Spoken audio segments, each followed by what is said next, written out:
Os irmãos podem se assentar. E eu gostaria de ler um ou dois testemunhos. Se você tem um testemunho, eu gostaria que você mandasse para mim. Mesmo que você ache que o seu testemunho não é uma coisa extraordinária, às vezes ele pode ser muito, muito edificante.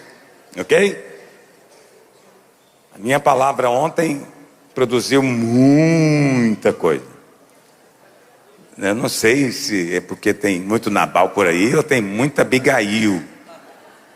Mas muita gente mandou mensagem questionando a pregação, né? Questionando o que eu disse. Mas eu não disse nada, eu só falei o que está escrito na palavra de Deus. Nem dei minha opinião, né? Só falei o que está na palavra de Deus. E o que está na palavra de Deus é isso: mesmo que o seu marido seja um Nabal, ele vai ser transformado num Davi para a glória de Deus. Só isso. Mas tem gente que ficou achando que eu estava acusando. Não, jamais acusa. Essa não é a igreja de Nabal, essa é uma igreja de Davis. Nós somos reis e sacerdotes, amém? E hoje eu quero falar justamente o outro lado da moeda. Mas deixa eu ler um ou dois testemunhos aqui para a gente continuar. Olá, pastor. Sou profissional. Eu não vou ler o nome dos irmãos que mandam o testemunho, porque eles não me autorizaram explicitamente a ler o testemunho. Então, ok? Mas acredite, tá? É verdadeiro, não estou inventando não. Tem CPF. E esse irmão está dizendo: pastor, sou profissional em comunicação digital e marketing. Fiz parte da última gestão na prefeitura de Goiânia. E quando houve a troca de gestão, fiquei sem emprego. Desde janeiro, eu e minha esposa estávamos orando ao Senhor por uma porta de emprego fixo para mim e para ela, pois ela acabou de se formar também em biomedicina e também não estava encontrando trabalho. Mas o Senhor sempre cuidou de nós e abriu portas de clientes freelance na minha profissão, embora nada fixo. Não tínhamos a segurança de ter todo mês o recurso para as despesas. No lançamento do jejum, eu falei com fé para minha esposa que todos os dias veríamos milagres do Senhor no nosso casamento. Precisamos de homens desse naipe, que levantam e falam e decretam a palavra do Senhor. Quantas irmãs dizem amém? Pastor, na segunda-feira, primeiro dia do jejum, semana passada, eu fui chamado para uma entrevista de emprego em uma agência de publicidade muito renomada em Goiânia. No dia seguinte, na terça-feira, segundo dia do jejum, fui contratado e já comecei a trabalhar. Na quarta-feira, terceiro dia do jejum, minha esposa foi chamada para uma entrevista em uma das maiores clínicas de Goiânia. Na quinta-feira, quarto dia do jejum, ela foi contratada. O Senhor tem cuidado de nós e esse jejum está sendo o melhor em nosso casamento. Estamos cumprindo o compromisso de orar juntos todos os dias antes de dormir. Pastor, está sendo poderoso, aleluia. Você precisa orar com a sua mulher. Pastor, por que você não fala para minha mulher orar comigo? Porque você é o homem. Você toma a iniciativa. Mas eu não sei orar direito. Ora do seu jeito. Ora do seu jeito. O Senhor não está preocupado com o jeito de orar, com palavras. Não. Eu nunca me esqueço. Uma célulazinha de uma irmãzinha nova convertida. Não, o Pedroso deve se lembrar disso. Que aí tinha uma irmã precisando de oração. Colocaram a irmã no meio. E a nova convertida foi orar por ela e falou: irmã, não, Senhor, ainda que ela seja como a laranja chupada, dá para ela agora como é que é o nome do remédio? Um Buscopan composto. Nem é Buscopan, Buscopan. Foi difícil segurar. Por quê? E eu te pergunto, será que Deus ouviu essa oração? Agora a irmã não gostou de ser chamada de laranja chupada. Quem gosta?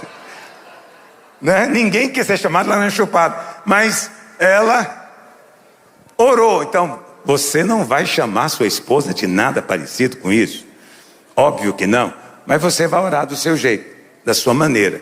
Isso, irmãos, vou te ser franco, isso está sendo a maior revolução na nossa igreja nos últimos anos.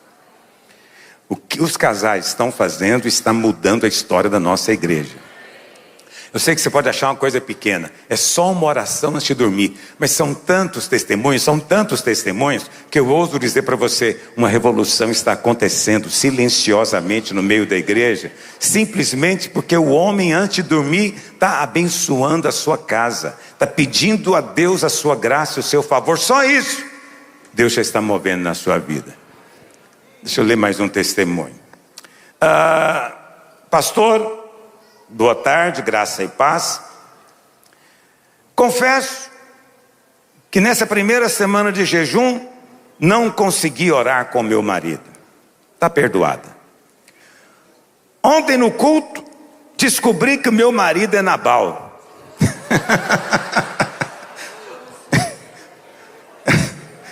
A pergunta é: você é Abigail? Essa é que é a pergunta. Mas tudo bem, vamos terminar de ler. Fiquei triste, mas como o Senhor é bom e eu o amo, porque Ele ouve as minhas orações, me enchi de esperança e coragem em iniciar ontem, antes da gente deitar, as orações. Eu mesmo tomei a iniciativa e comecei. Em seguida foi a vez dele. Pastor, pensa numa dificuldade. Ele demorou mais tempo para iniciar a orar do que o tempo que ele gastou orando. E no final ele disse: meu Deus, que dificuldade é essa? Pastor, eu me segurei, foi hilário.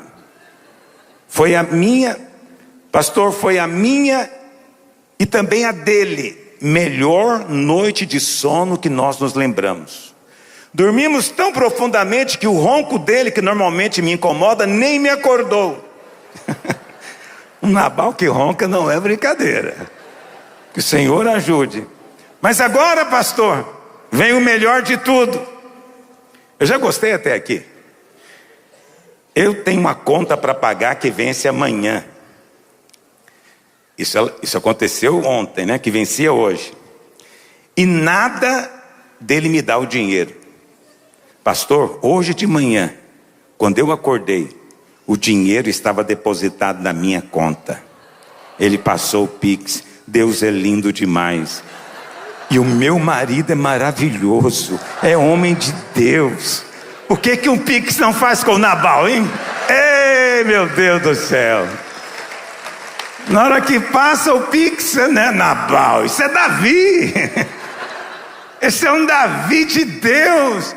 Tudo porque orou de noite. Olha como Deus é bom. Puxa vida. Pastor, quero te dizer que eu vou seguir todas as suas orientações. Muito bem. Porque eu sei que elas vêm do céu. Já não sabia mais como lidar com meu marido. Eu sei que eu não sou Abigail, mas eu vou honrar o meu marido, para que o nome do meu Deus seja glorificado na minha casa. Deus te abençoe. Obrigado. Aleluia. Será que eu leio mais um? Vou ler mais um. Pastor, graça e paz. Tenho um testemunho de um grande feito do Senhor. Eu também tenho orado, como muitos, sobre esse jejum ser a última oportunidade. Por muitas coisas que já até contei para o Senhor, e o Senhor, pastor, até me autorizou a divorciar. Eu fiz isso. Devo ter feito. Mas eu tive o entendimento que eu vou viver as consequências das escolhas que eu resolvo dar.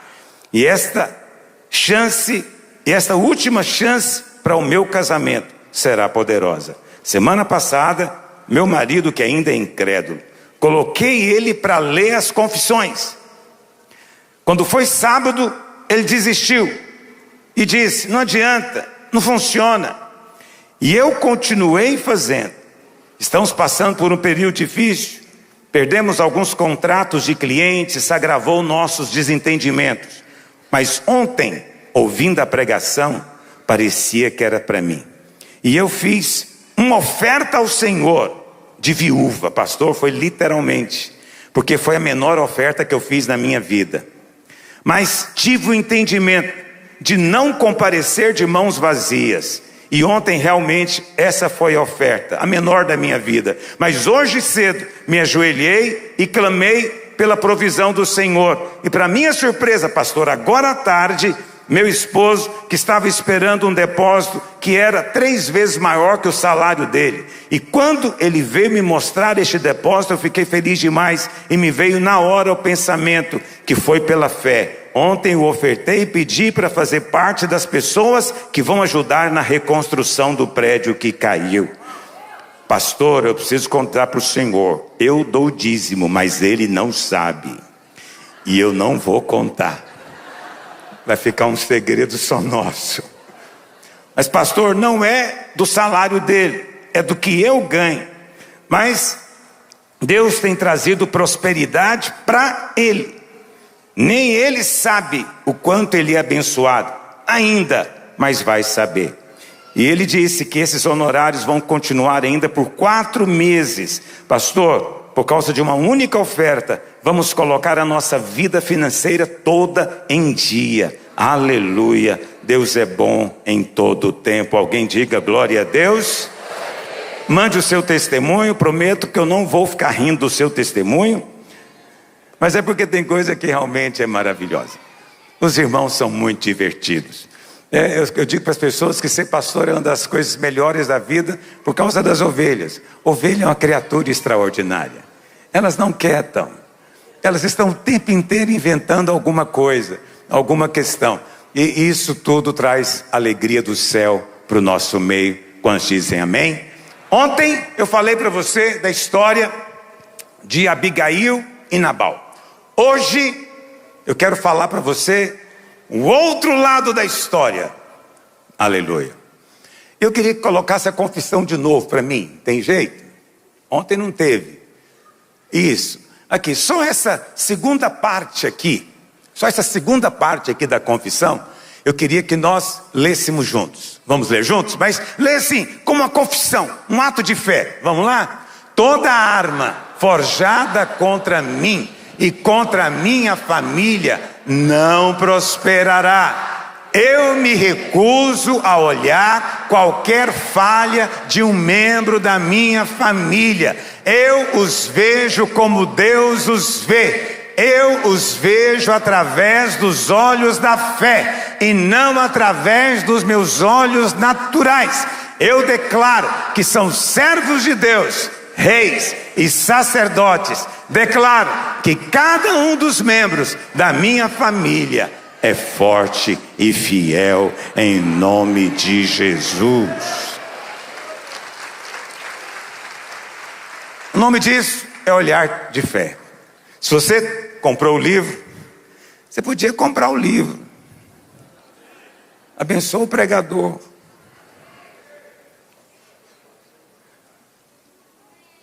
Tem irmão que fica chateado de eu vender o livro, mas eu não deveria, porque eu fiz para abençoar você. E se você estiver lendo junto com a sua esposa, você está sendo abençoado. E hoje é o 8º dia. O tema da nossa ministração é... Qual o nome que está aí? Aprenda a olhar com os olhos do Espírito.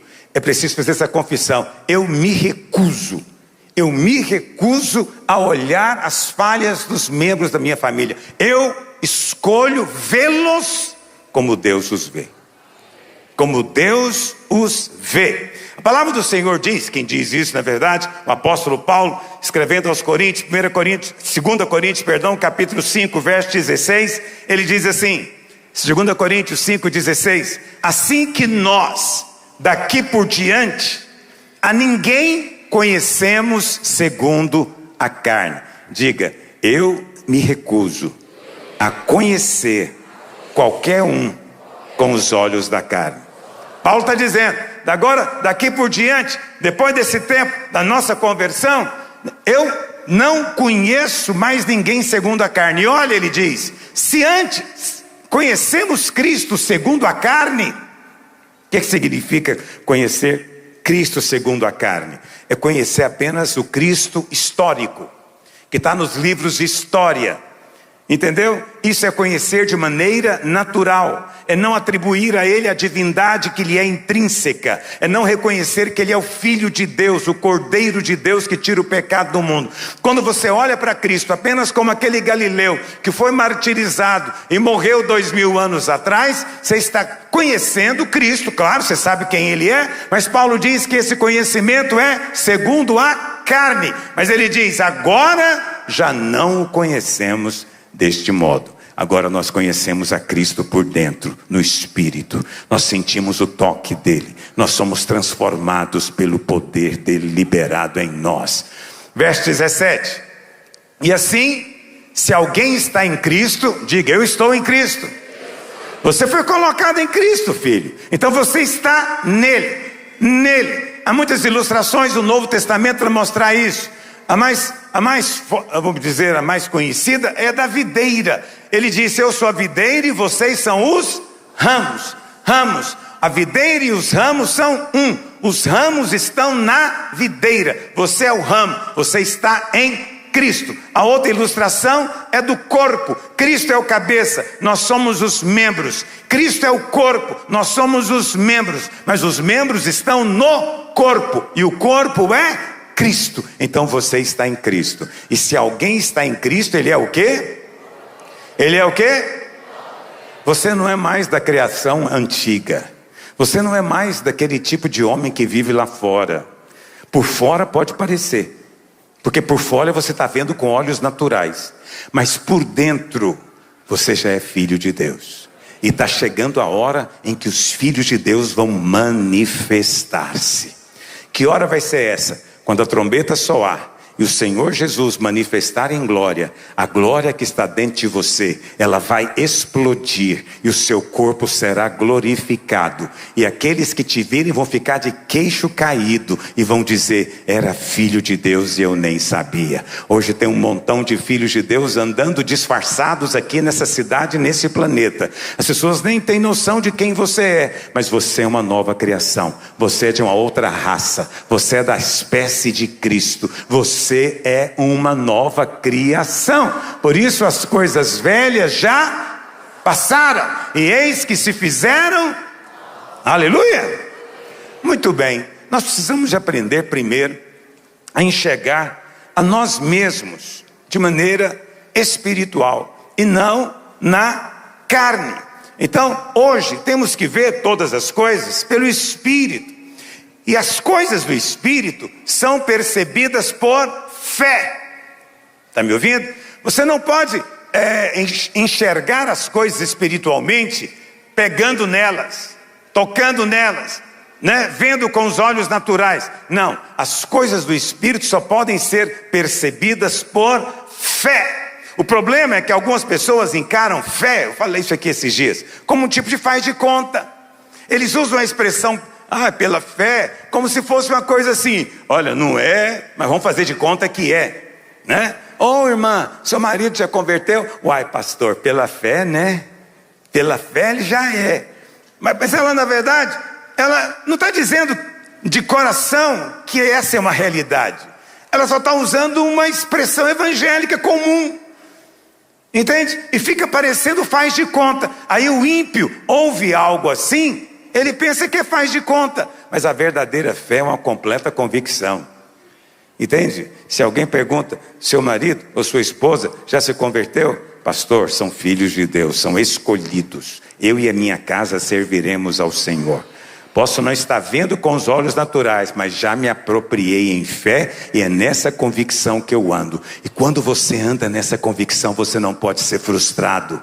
Deus não desaponta, a esperança não desaponta. Crer no Senhor Jesus, será salvo tu e a tua casa. Tem essa segurança, os seus filhos são do Senhor.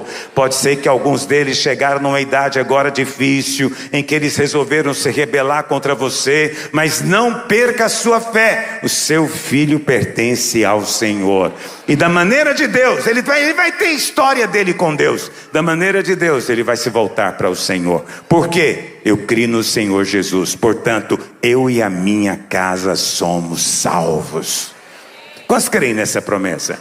É promessa da palavra de Deus. Nós temos que falar dela em fé. Então, muitos de nós temos uma postura de ficarmos depreciando a nós mesmos o tempo inteiro, não é verdade?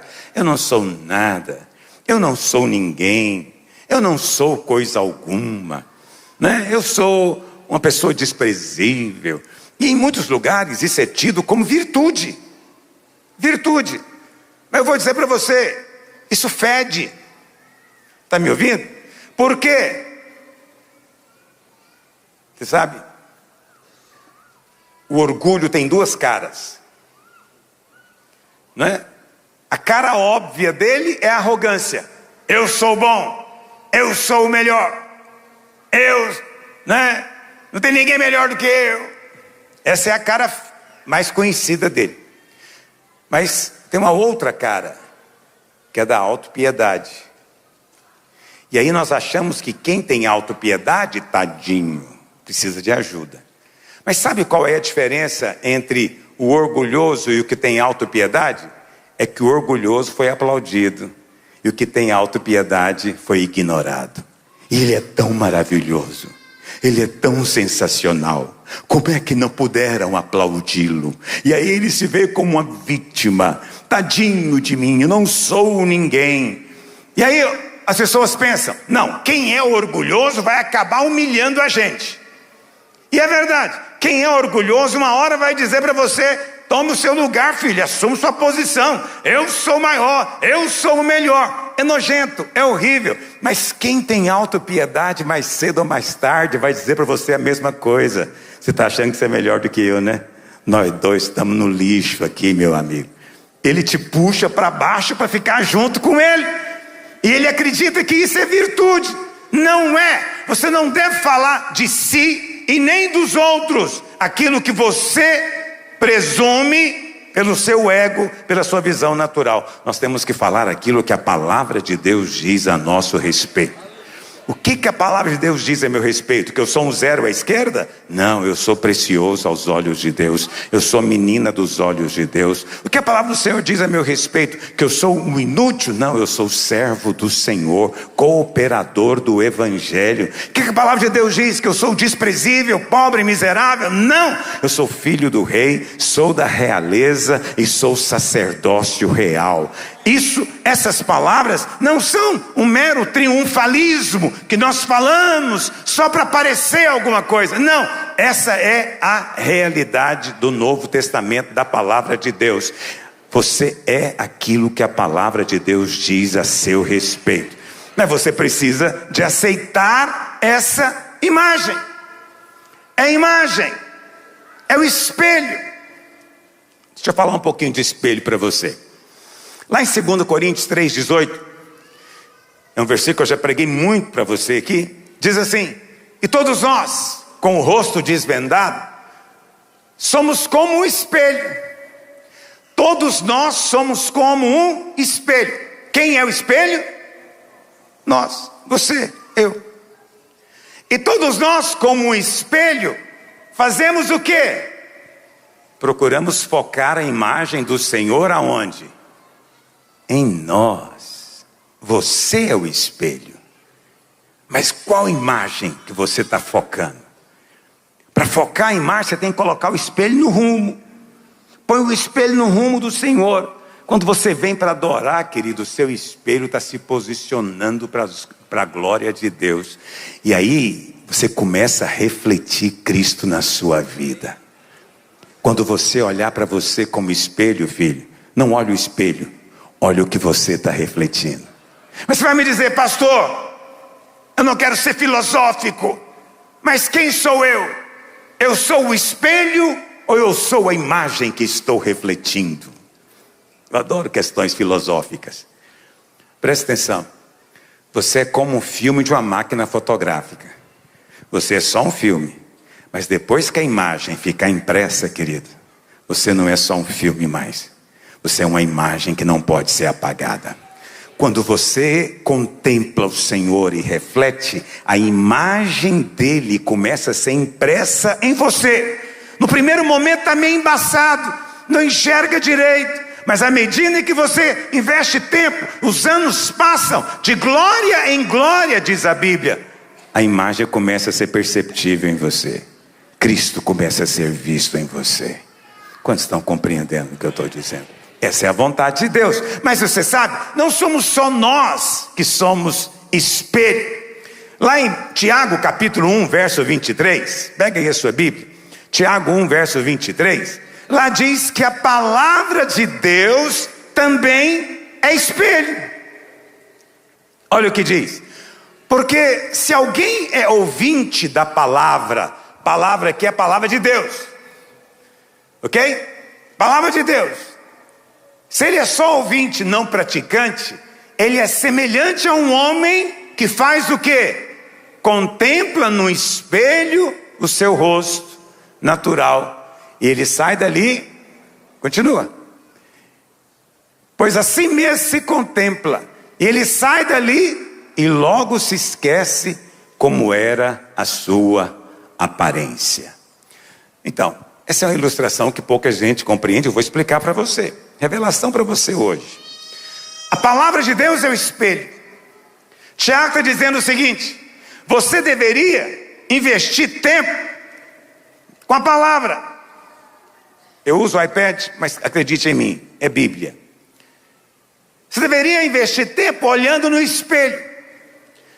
O espelho fala não só de Deus. O espelho fala de quem?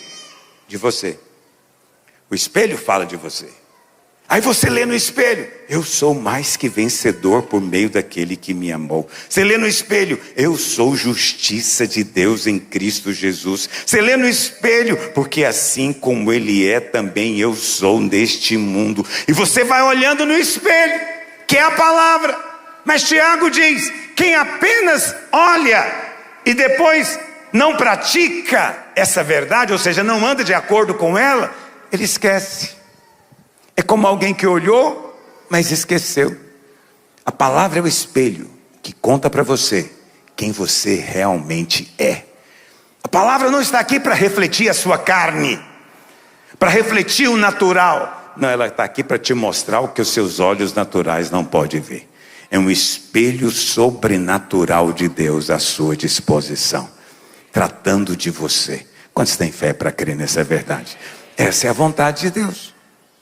Então, não olhe para si de maneira natural, não é? João chega a dizer, eu acabei de mencionar, lá em 1 João 4,17, nisto é em nós aperfeiçoado o amor, para que no dia do juízo mantenhamos confiança, pois, segundo Ele é, também nós somos neste mundo. Vamos dizer junto? Segundo Ele é, também nós somos neste mundo. Por quê? Porque nós estamos em Cristo. Você está nele. O que diz respeito a Ele, diz respeito a você. Quase ninguém usa a Bíblia mais. Me dá o seu livro, pastor Rigonato.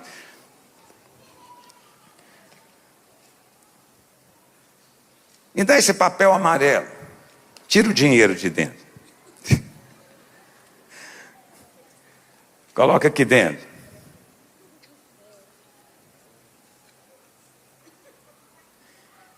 Esse livro é Cristo.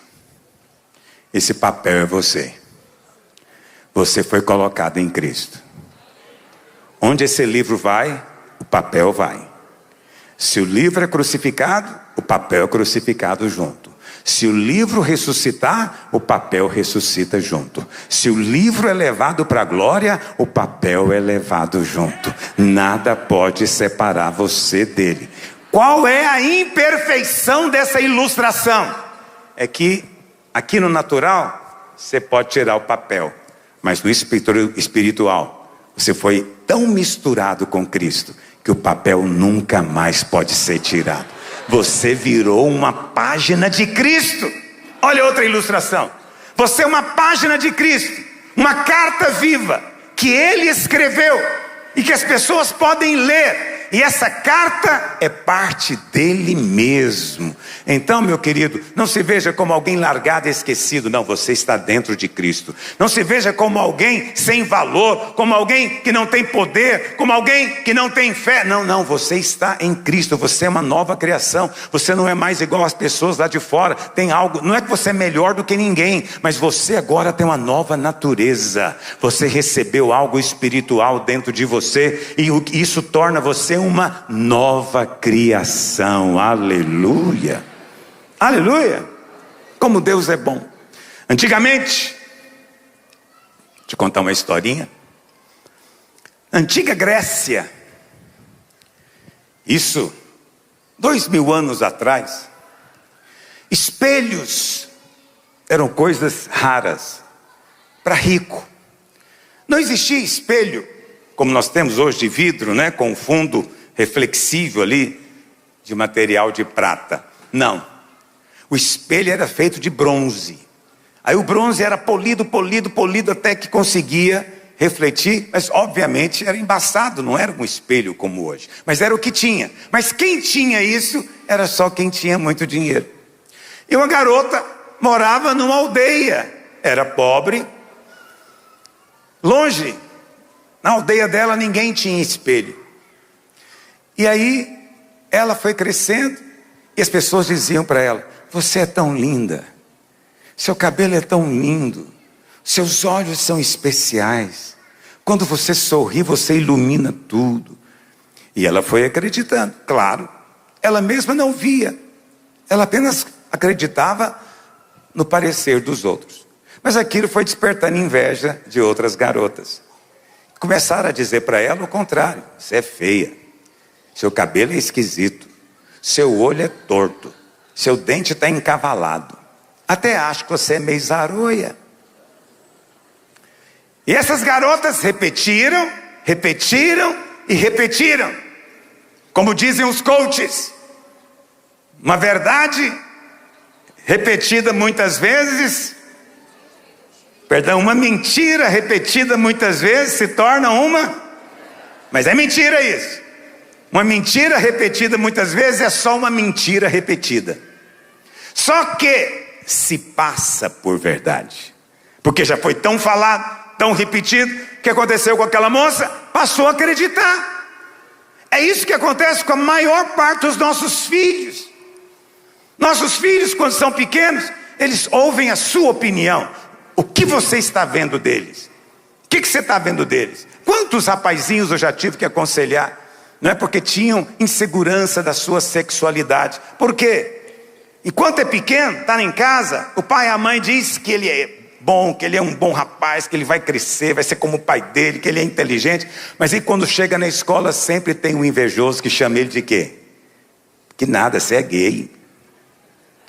Que nada, você imagina, basta ver, olha o jeito que você anda. E o menino passa a acreditar naqueles outros garotos. É horrível o dia em que o seu filho passa a acreditar no colega em vez de acreditar em você. Você tem que se levantar nesse dia em oração, meu querido, porque a sua palavra é que tem que ter poder na vida do seu filho. Por quê? Porque aqueles que estão na escola invejosos só querem depreciar e destruir. Mas aquela garota um dia, andando na floresta, chegou no lago e estava a água completamente parada. Não tinha nenhum movimento. E ela então pôde ver o próprio reflexo. E ela viu a verdade a respeito dela. Que ela de fato era bonita. E que era mentira o que disseram a respeito dela. Esse espelho é a palavra de Deus na sua vida. Falaram muita coisa de você, mas eu estou aqui para te contar. A palavra de Deus é que diz a verdade a seu respeito. Olha para esse espelho, olha para esse espelho, e você vai ser transformado. Alguém pode dizer amém? Amém. Agora, nós estamos aqui falando de casamento, não vou falar só de você. Você tem que aprender a olhar para o seu cônjuge com um olhar também espiritual. Então, ouvir a minha pregação aqui do Nabal, não é para você ficar olhando o seu marido como Nabal. É para você se levantar e dizer: meu marido é escolhido de Deus. Meu marido é ungido do Senhor. Ele está equivocado, ele está iludido e enganado, mas a verdade vai ser mostrada para ele, porque esse é o meu marido. As pessoas vão rir de você, sua sogra vai rir de você, pessoas vão zombar de você, mas não abra mão. Olhe o seu marido com a ótica que Deus olha. Ele é uma nova criação, ele é servo de Deus. Ele não tem que ser o maior, não tem que ser o melhor, não é essa a questão. Ele apenas é alguém que foi escolhido por Deus. Por que nós não olhamos com os olhos espirituais? Eu fiquei pensando nisso hoje. Primeiro, porque por causa da carne. Pessoas carnais veem tudo de maneira carnal. Pessoas carnais só conseguem ver defeitos.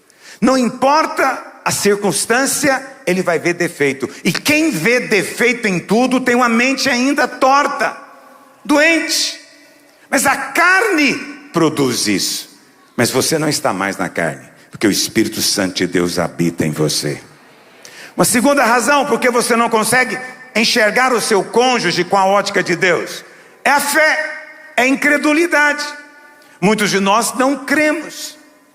Muitos de nós preferimos ficar confessando dia após dia: esse homem não muda, esse homem não presta, esse homem é um bruto, esse homem é um sem educação, esse homem é um ignorante, esse homem... Você prefere ficar confessando isso todos os dias do que fazer um teste, um dia, dar uma chance para a palavra de Deus e dizer: eu vou crer por algo diferente hoje. O meu marido é transformado pelo poder de Deus. Faça o teste. Faça o teste. A sua fé é liberada pelas suas palavras.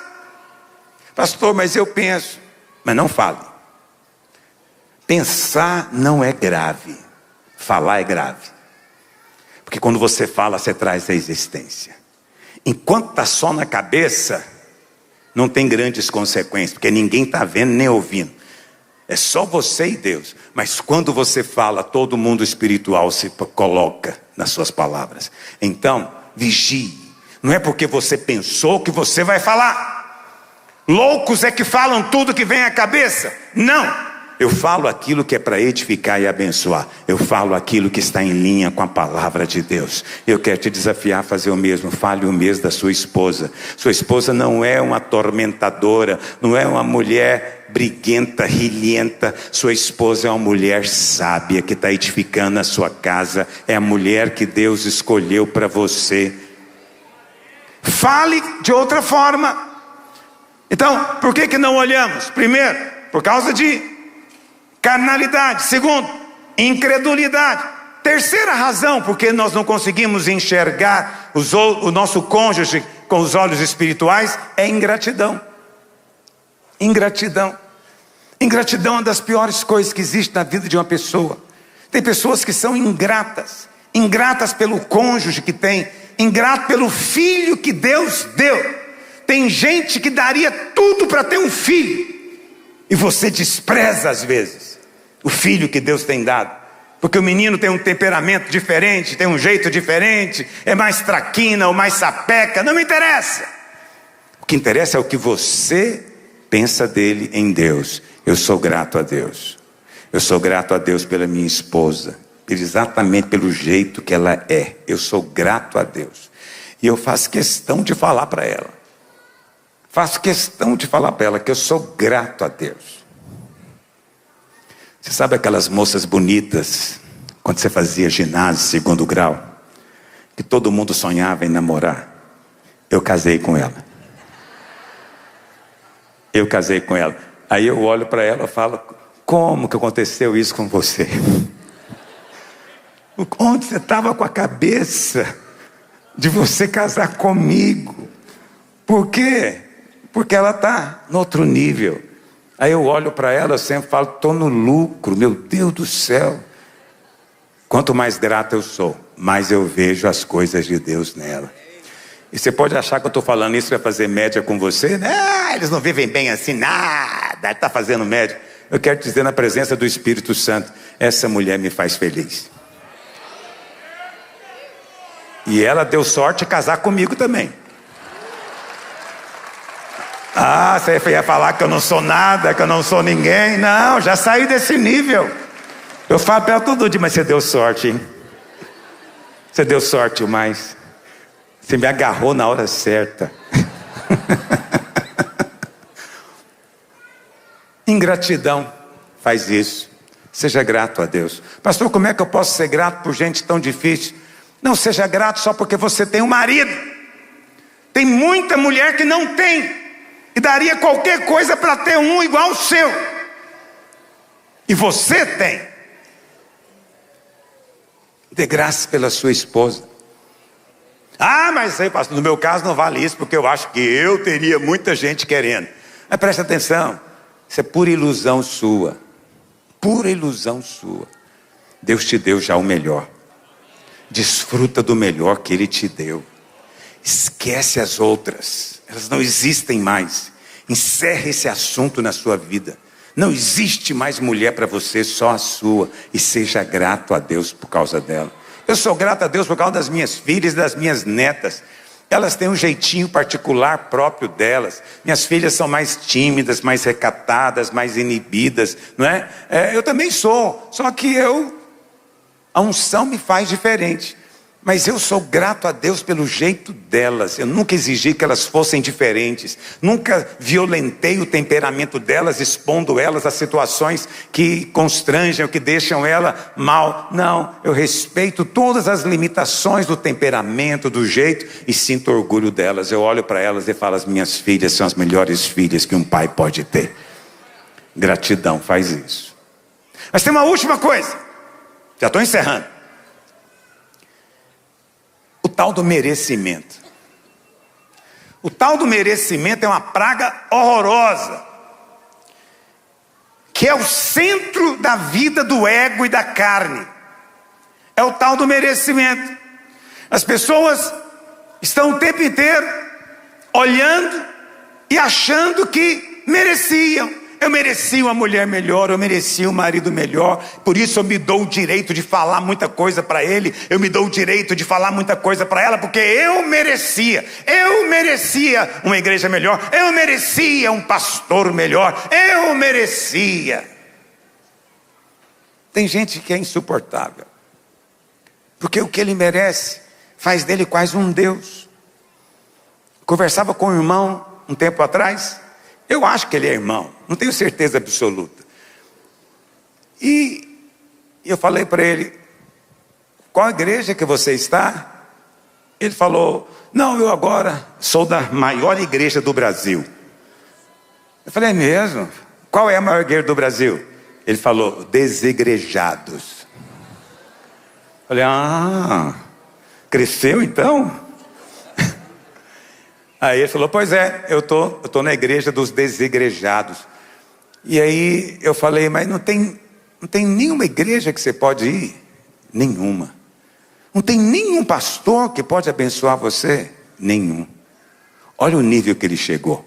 Só perde para o arcanjo Gabriel. Não tem nenhum pastor em Goiânia que pode dizer nada para ele de Deus. Não tem nenhuma igreja em Goiânia que ele pode ser membro e dizer, eu posso cooperar aqui. Não tem nenhum lugar que ele é digno de estar ali. Não, porque ele merece o máximo. Ele merece o maior pastor impecável, que não erra, que não decepciona, que não frustra ninguém. Ele merece a melhor igreja, a igreja perfeita, extraordinária, ideal que ele sonhou. Mas esse sujeito é insuportável, porque o orgulho dele desce até o inferno. Feliz é aquele que é edificado pelo irmão mais simples. Conversava com o irmão aqui esses dias, pastor, vem para a videira. Só de um pastor vir para a videira e sentar no banco, ele já está ganhando um degrau na glória. Ele veio e sentou no banco para aprender, está fazendo cursão, pastor, muitos anos de pastorado. E aí eu falei, puxa vida, irmão, preciso de colocar você para andar com um pastor. Ele falou, não, pastor, deixa eu desse jeito. Eu falei, você está numa célula? Ele falou, estou na célula tal. Eu conheço a célula, eu conheço o líder da célula. É aquele pessoal do Oncotô, Concovô, Comovô. E o irmão é pastor. E eu fiquei preocupado, eu falei, mas como é que está sendo? Ele falou, pastor, nunca aprendi tanto na minha vida. Aqueles irmãos estão me ensinando coisas que eu nunca vi na minha vida. Porque eles não são os mais extraordinários. Eles não têm a capacidade oratória que poderia ter em outros lugares. Ou que até aquele pastor tem. Mas ele não está atrás disso. Ele foi lá para ser instruído, para ser edificado, para ser abençoado. Seu marido pode não ser também esse cara extraordinário. Ele não é um artista de Hollywood. Ele não tem os bíceps do Tom Cruise. Ele não tem os olhos azuis do Brad Pitt. Mas presta atenção. Ele é carinhoso com seu filho. Ele cuida de você e da sua casa. Ele põe comida no prato. Ele se preocupa com a sua família. Depois de certa fase da vida, você não tem que ser bonito, você tem que ser homem só. Aleluia.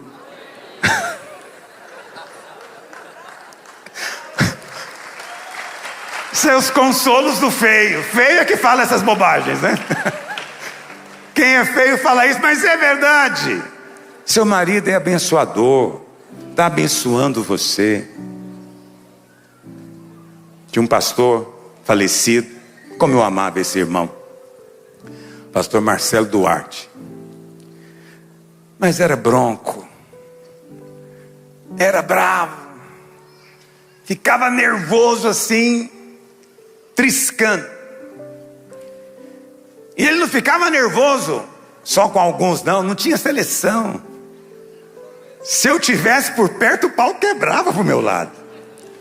E um dia, ele veio conversar comigo, porque até para pedir perdão, o negócio era bruto. Ó, pastor, perdoa aí. Fala, poxa, não pode falar assim, me perdoe. Ele falou, não sei. E aí eu falei para ele, ó, Marcelo, vou falar uma coisa para você, irmão. Eu sou homem, eu sou capaz de aguentar seu temperamento. Eu não vou ficar chateado com a sua cara feia, não. Você vai continuar agindo assim, Deus vai mudar você. Na hora que eu falei isso para ele, ele começou a chorar. Ele era bem gordo, enorme, apesar de baixo. Ele chorou de balançar. Ele falou, ninguém nunca me falou isso. Eu falei, eu estou te falando, mas não abusa não. Não abusa não, porque eu também tenho meus dias. Aí se nós dois cruzar no dia mau, presta atenção. A esposa dele, a pastora Elane, está conosco até hoje, sabe disso. Tinha um coração de cordeiro, coração de manteiga. As pessoas faziam o que queriam com ele, levava para onde queria. Apesar de por fora parecer tão bronco, tão bruto, descubra algo especial na vida do seu marido, olhando com os olhos espirituais. Quantos dizem amém? Vou encerrar contando uma história verdadeira, tá bom? Verdadeira, que está aí no seu livro. Nos Estados Unidos tem uma gangue de motocicleta chamada Hells Angels. Quem já ouviu falar? Literalmente em português significa anjos do inferno. Você vê que não é gente boa. E eles andam naquelas motocicletas enormes, Harley Davidson. Eu tive a oportunidade, não vou dizer se é privilégio ou azar, de passar por um grupo desse numa rodovia nos Estados Unidos. É inacreditável. É assim, umas 10 mil motocicletas, uma atrás da outra, todas com uma jaqueta de couro, com a marca bem grande, escrito Hells Angels. E esse cara entrou para essa gangue, passou a usar droga, traficar droga, e a mãe era crente, pentecostal. E a mãe pregava para ele, dizia, filho, essa vida. E ele ignorava a mãe, não queria ouvir. E a mãe, ele conta que a mãe dele escrevia versículos da Bíblia e enfiava nos bolsos da roupa dele. E quando ele enfiava a mão e tirava, que ele ia ler, você é nova criatura. Ele amassava e jogava fora. A mãe dele o perseguia. E ele deixou crescer o cabelo ficou enorme. E ela falou: vou mudar o seu nome, você agora vai ser Moisés, porque você vai ser usado por Deus para tirar muita gente da escravidão de Faraó. E passou a chamar ele de Moisés. Moisés, meu filho. E ele conta que um dia, confronto de duas gangues, e ele se viu morto. E ele falou para o Senhor: o Deus da minha mãe, se o Senhor me livrar hoje, eu vou te servir. Pois houve aquela mortandade, mas nada tocou nele. E hoje ele é o líder do maior ministério com presidiário nos Estados Unidos. Tudo porque um dia uma mãe olhou para ele e falou: não é perdido, não é filho do diabo, é filho de Deus. Jesus morreu por ele. Eu sei que tem muita gente que crê que Jesus morreu só para os eleitos. Eu respeito, se você é um desses, fique em paz, eu respeito. Mas eu creio que Jesus morreu pelo campo inteiro. O tesouro está no campo, mas ele comprou o campo inteiro. Ele morreu por todos. Todos são convidados hoje para se reconciliar e para voltar-se para ele. Nós temos o ministério da reconciliação. Então, se o seu marido ou a sua esposa ainda não são crentes, não é por causa disso que você não vai enxergá-los com a ótica de Deus. Está me ouvindo? Eles vão ser salvos por causa da sua intercessão, por causa da sua oração. Mas não fique falando.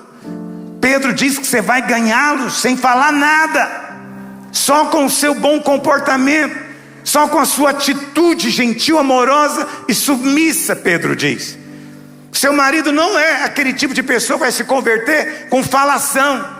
E tem muita mulher que fala e acha que está pregando. Não, ela está só atormentando a alma do cidadão. Ganhe sem dizer nada. Ganhe sem falar coisa alguma. Ganhe orando. Ganhe abençoando. Ganhe servindo. Mesmo naquela circunstância em que você acha até que nem era apropriado, mas você ainda assim está lá, porque você ama o seu marido e você sabe, ele vai ser reconciliado com Deus. Essa é a maneira como Deus faz. Você sabe, Paulo, já vou encerrar com isso, agora eu vou encerrar mesmo. Me perdoe, porque para mim não tem prazer maior do que compartilhar com você alguma coisa do Evangelho. 1 Coríntios, Paulo escreveu, e Paulo menciona que era uma igreja complicada. Primeiro, eles eram divididos. Uns diziam que era de Paulo, outros de Pedro, outros de Apolo. Os mais espirituais eram de Cristo. Dividido. Depois Paulo diz que no meio deles tinha pecado tão terrível, né, do cara ter relação com a madrasta. Um negócio que Paulo diz, nem ímpio faz um negócio desse. Eles tinham o costume de discutir as questões da igreja em tribunal. Não quiseram deixar eu cantar no louvor, vou processar a igreja. Assim eram os coríntios. Eles tinham um fascínio pelo dom de línguas. Eles pregavam falando em línguas. Sabe o que eles faziam? Ficavam bêbados na ceia. Você tem ideia de alguém ficar bêbado na hora da ceia? Me passa mais um aí. A ceia tá boa hoje. Hoje em dia a gente bebe só um pouquinho assim. Na época de Paulo, eles bebiam taças. Paulo diz que eles ficavam bêbados. Isso, não pense que isso é coisa boa. Paulo diz que eles ensinavam doutrinas estranhas, como por exemplo que não tinha ressurreição. Paulo fala: vocês enlouqueceram? Se não tem ressurreição, a vida perdeu sentido. Então veja, o que você falaria para uma igreja dessa? Como você se referiria a ela? Olha como Paulo se refere. 1 Coríntios 1, verso 2. Projeta, por favor. Paulo vai dizendo para eles: a igreja de Deus que está em Corinto, aos santificados em Cristo Jesus. Santificados. Chamado para ser santos. Com todos os que em todo lugar invocam o nome do Senhor Jesus Cristo. Senhor deles e nosso. Avance. Graça a vós outros e paz da parte de Deus nosso Pai e do Senhor Jesus Cristo. Sempre dou graças a meu Deus a vosso respeito. Eu não dava graça por causa desse pessoal. Mas eu não sou Paulo, mas quero ser. Paulo dava graças. Eu dou graças por esse marido que Deus me deu. Dou graça a vosso respeito, a propósito da graça de Deus que vos foi dada em Cristo Jesus. Porque, olha o que Paulo diz: em tudo vocês foram enriquecidos nele, em toda palavra e em todo. Vocês são abençoados, vocês conhecem a palavra, vocês receberam graça, vocês são santificados, e quando eu lembro de vocês eu dou graça. Sabe qual é o nome disso? Visão espiritual. Ele se recusava a ver o natural, ele falava daquilo que era verdade em Cristo, ele usava o espelho da palavra. E hoje eu quero desafiar você a fazer a mesma coisa. Seu casamento pode ser mudado com atitude pequena de fé. Resolva no seu coração hoje mudar suas palavras em relação à sua casa, em relação aos seus filhos e ao seu cônjuge, e Deus vai honrar você. Você crê nisso? Então fique em pé onde você está. Vamos orar ao Senhor.